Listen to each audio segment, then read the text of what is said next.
All right, 23 minutes after the hour, Ford says it is boosting its output by 26% in the second half of the year to meet increased demand. Our Greg Miles is here to talk about that. Greg. Hey, Carolyn, you know, the big question really is just how much did the Cash for Clunkers program contribute to that increase, and what other factors were there? Now, joining me to talk about that is Ford's top sales analyst, George Pipas. George, welcome. Hi, Greg. Good afternoon. Look, let's talk about it. You plan to boost output by 26% in the second half. How much of that really is Cash for Clunkers, okay? And then how much of that is really the bet or the forecast that there's kind of a broader demand recovery underway?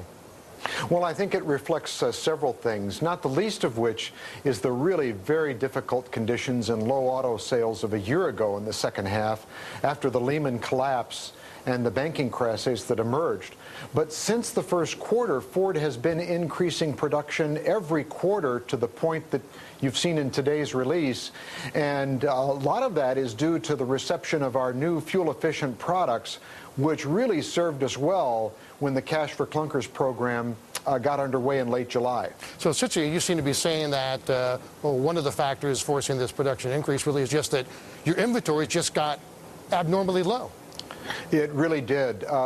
You know, two of Ford's products, the Ford Focus, a small car, and the Ford Escape, small utility, were among the best sellers during this program. And consequently, our inventories were driven down to a pretty low historic level. But production increases are already taking place. We're going to work this Saturday at a time when we hadn't previously planned to do that. And we're also expediting sold business from the factories to the dealers of the most fuel-efficient products. Okay, so what factors do you have to see that aren't there now in large force to persuade you that a solid auto demand recovery is underway without the Cash for Clunkers program? Well, there have been some positive signs in recent months, not the least of which is elevated consumer confidence, you know, factory orders, some easing of credit. When we saw that GDP report in the second quarter, that we'd come off those 6% declines in the fourth quarter and the first quarter and narrowed that to a first quarter decline of 1%, that was an indication to us that things were starting to move in the right direction. George, we now expect modest recovery in the second half. How about some analysts concerned that U.S. automakers might make the same mistake they made historically, that you're just going to flood the market with too much product, you know, and then you're going to have to sell stuff at a discount down the road? What's your answer to that? What are you doing to avoid that?